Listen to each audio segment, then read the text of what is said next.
I know I should have made this video back when Tom Sneddon first died, but at the same time, it's just funny. Sorry for the cough, my god. It's just funnier this time.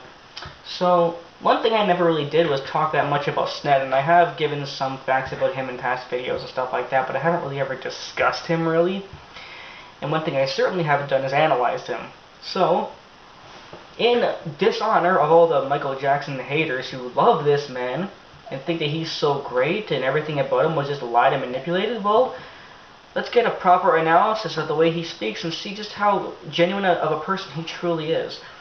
I'm just going to look up a simple video called the Tom Sneddon interview. It's basically the interview that he did after Michael was found innocent. It's about 10 minutes long, or actually it's almost 11 minutes long, and I'm just going to watch this one video and just analyze the way he speaks to the journalist on the news show at the time.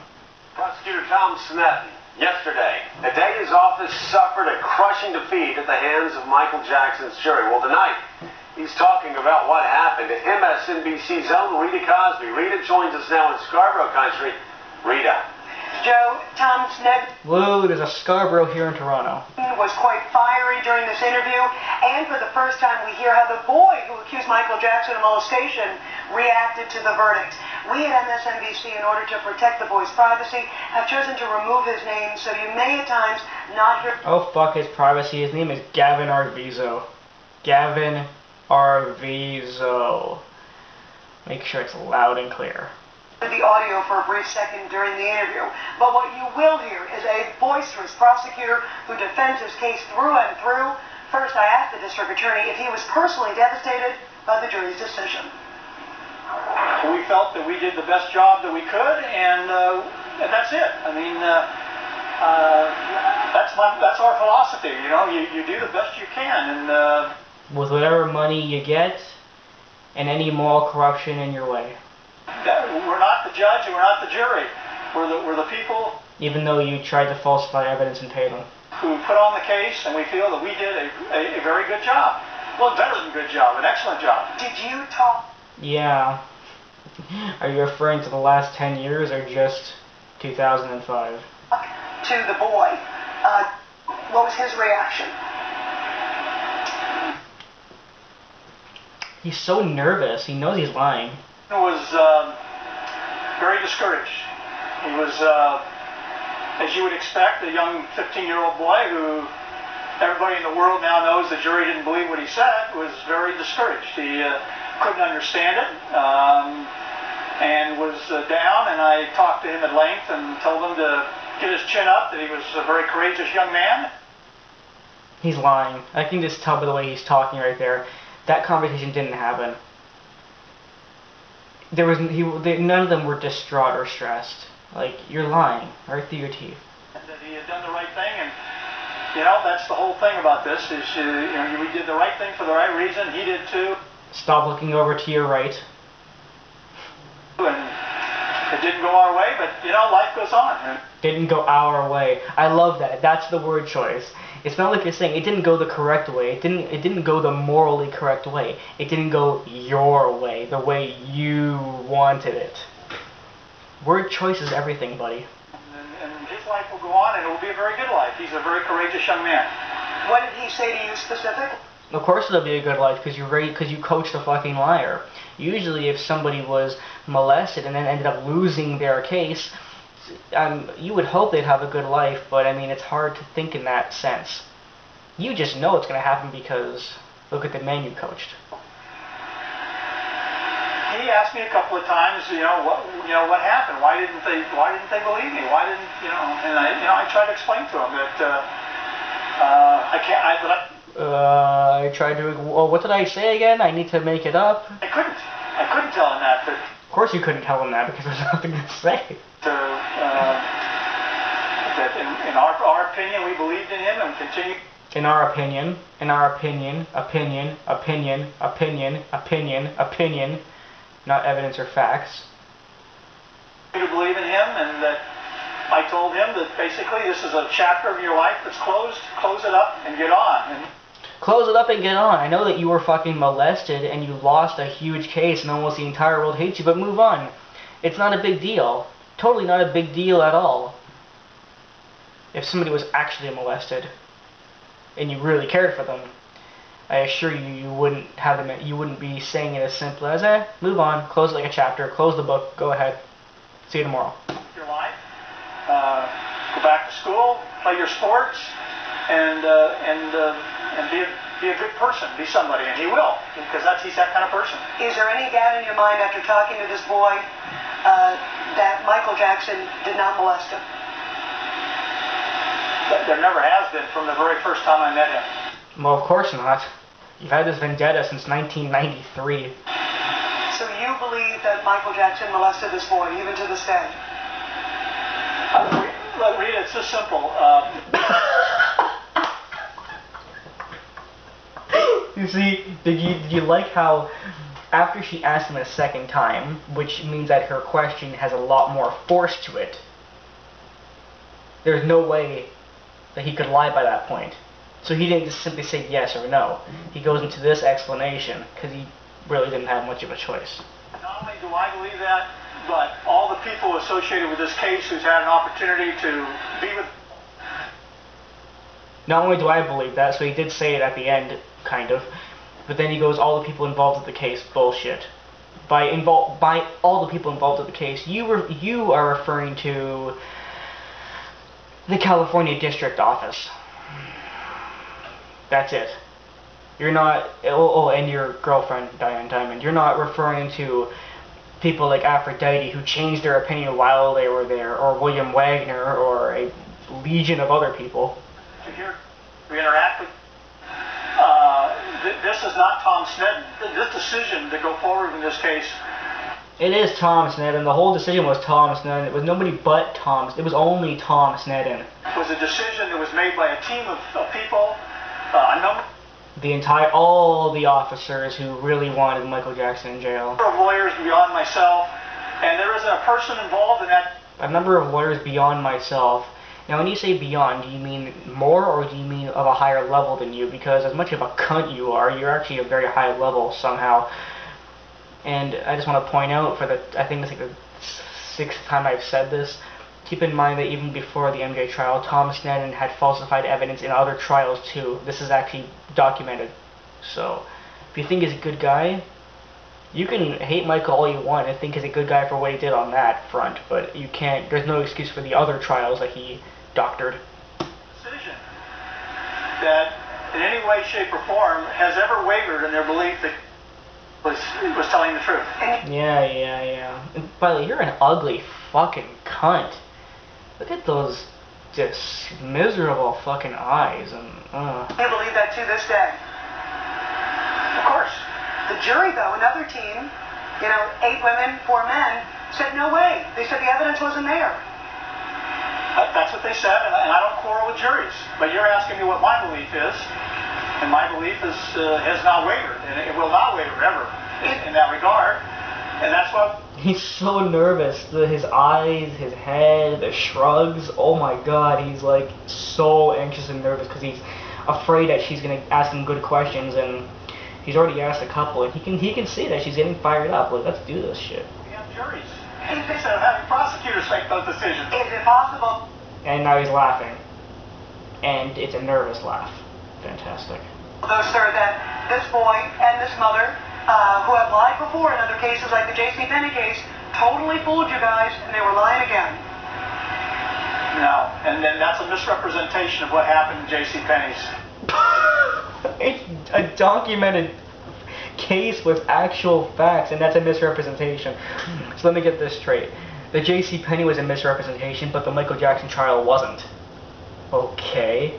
And again, you're being anxious and nervously laughing and hesitating with all your answers. And then when she brings up that Janet lied before, you're just like, oh, yeah, that's right. But it was misrepresented. How so? Because even it sounds like she had exaggerated some things before. Don't cut her off because you don't want her to finish her question. Well, all right. Exaggerating is not the same thing as being a liar. Exaggerating is not the same thing as being a liar. Despite the fact that is actually true, she didn't just exaggerate, buddy. Not by a long shot.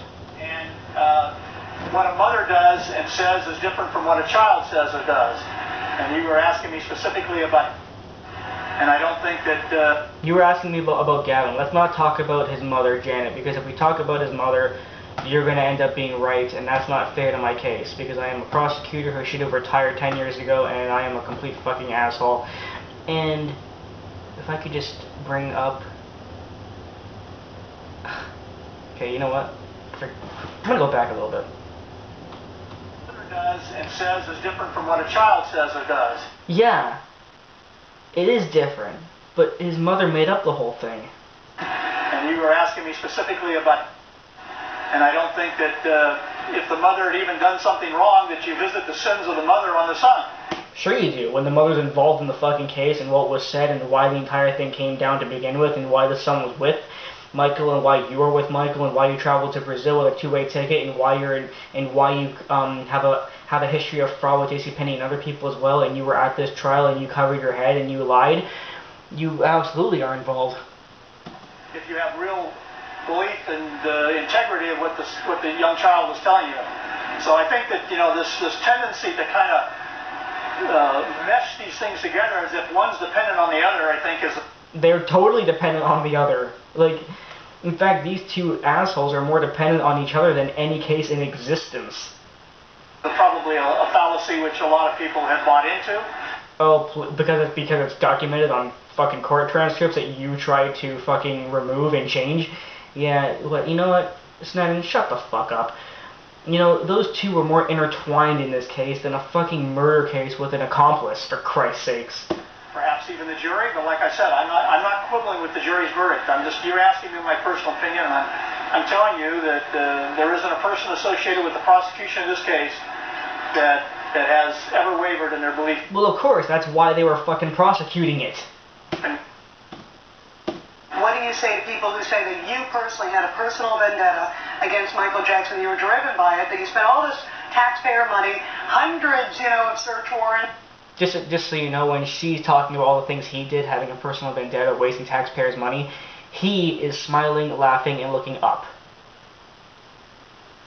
What a great, honest guy. Tons of time, and it was a waste of taxpayers' money because the jury sort of laughed it off. Rita, first of all, there weren't 100 search warrants in this case. Second of all... Keep smiling while you say that. It makes you seem so much more believable. Oh, we didn't spend a ton of money. Yes, you did. And third of all, that whole idea of the revenge is such nonsense. So I say to you folks in the media that really believe that garbage, come down here and check my life. See what I've been doing the last 10 years. Oh, please. Just because you did other stuff, like have 10 kids with a bunch of fucking... with your stupid, horrible wife. I'm sorry, that was a cheap shot. Okay, let me rephrase. Just because you've had 10 kids the past 20, 15 years doesn't mean you don't have a personal fucking vendetta and you didn't dedicate your entire life to this shit. If you really wanted to go on doing different things, and you wouldn't even have taken the second case after you lost the first one. Like, if you wanted to do other things with your life and leave Michael behind, why even take the second trial to begin with? And by the way, I need to applaud you just saying that you didn't have a personal vendetta, because you know what I find hilarious? There's actually an anti-Michael Jackson documentary, and one of the guys in the documentary who hates Michael because it's an anti-Michael documentary was talking about the supposed Sneddon vendetta thing, and he literally said, and I quote, "People think that it's bad that Sneddon had a personal vendetta against Michael. Did he have a vendetta? Of course he had a vendetta against Michael, because he wanted him, in jail for the truth." I'm, of course, paraphrasing, but basically the guy said, yes, Sneddon did have a vendetta, but he put it as a way against, like, in a good way, not a vendetta like, oh, I'm an asshole, but, like, Michael deserves to be in jail, I'm gonna put him in jail. Regardless, the guy said that Sneddon did have a vendetta, and now Sneddon's saying he doesn't. Man, you can't even keep your own lies intact. I have a family, I have a large family, I have Yes, you do have a large family. grandkids, I play sports, I work in the Yeah, you look like it. community, I volunteer my time. Bull fuck. If you think I have given this one passing thought, once that case ended in 1993 and 94, you're not in touch with reality. What? You didn't give it any passing thought since 93 and 94. That's why you did interviews in like 96, 95, That's why you took this case again and wasted all your time falsifying evidence, going to Australia looking for boys to fucking accuse him. Yeah. You haven't given it one thought. I mean, I had a chance to make cost probably $1 million writing a book on that case. Actually, it's a proven fact that authors and journalists really don't make that much money. So the whole theory about, oh, I could have written a book and made a whole bunch of money, and the reason why Gavin hasn't written a book is because he's telling the truth. You know what? The honest to God truth is they don't make that much. They really don't. If you could have made $1 million writing a book, you would have. Will you ever write a book? To go on. Will you ever write a book on that? I had chances. Probably not. Probably not. But I mean, Probably not. And he sounds nervous. He's like hesitating with his questions, and he's all like, well, I don't know, what you may, well, no, yeah, well, no, I don't know, well, I don't get much money. I mean, it's not right. Gavin, no. I had a chance back then to do that. I had a chance to go on TV. I had a chance to be interviewed. You were interviewed. Never said one word after that press conference. Bullfuck. Ever in 10 years. Liar. Yeah, so, I mean, go ahead. It's the truth. I mean, just look at it. It's the truth. People would, every time he would do something, they would call me from a comment everywhere. Japan, France, England, New York, everywhere. The media would go crazy, and I didn't take any of those calls. I never Keep being defensive. made a comment about anything. I really, really, really was not involved in. Really? Seriously? Truly?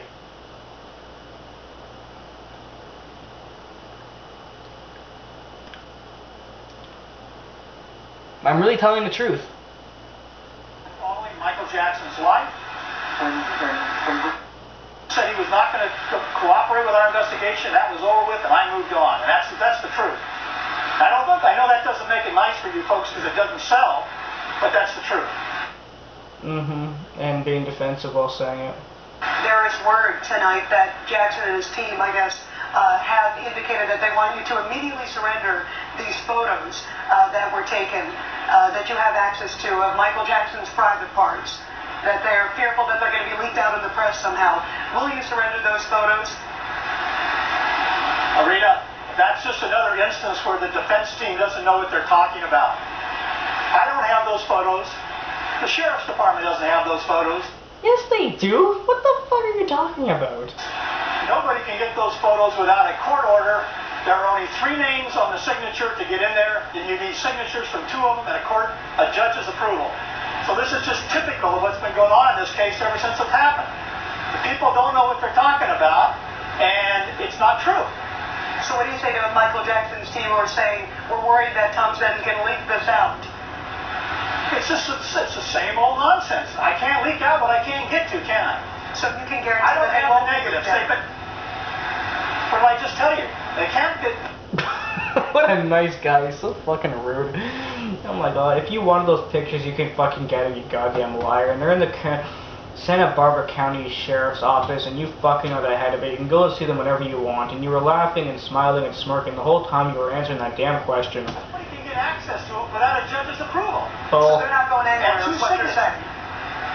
That's what I said, that's what I've been saying, and that's the truth. Now, if you saw... That's what I've been saying, and that's what I'm saying. It's the truth. That's one of these things where... If you saw Michael Jackson on the street, you ran into him, or run into him again, what would you say to him? That's a highly unlikely scenario. But if it were to happen, what would you say to him if you could see him? If you had... He's so happy about that question. My god. Having a run into I him, wouldn't say it. I'd probably nod and keep walking. would you walk away? I said I'd probably nod and keep walking. I wouldn't go out of my way to avoid him. I don't feel any vindictiveness towards this man. Bullshit. In a lot of respects, he's a fairly pathetic person in the sense of what he's gone through. And I don't have any vendetta against him. I don't have any vendetta against him. No feelings, no hatred, but I'll insult him and call him pathetic for absolutely no reason. It's just that simple. Are you sad, sir, as your term is ending? That this is maybe the last, well no, this may be the last, huge case. You're certainly never going to have a a case like this with a year and a half left in your term? You sad this is the way you're going out? No. No, because I managed to completely destroy a man, even if he wasn't found guilty. I did a good job. I just don't think you people understand who I am. And who I am is that I tell the kids that I've coached, and I tell my...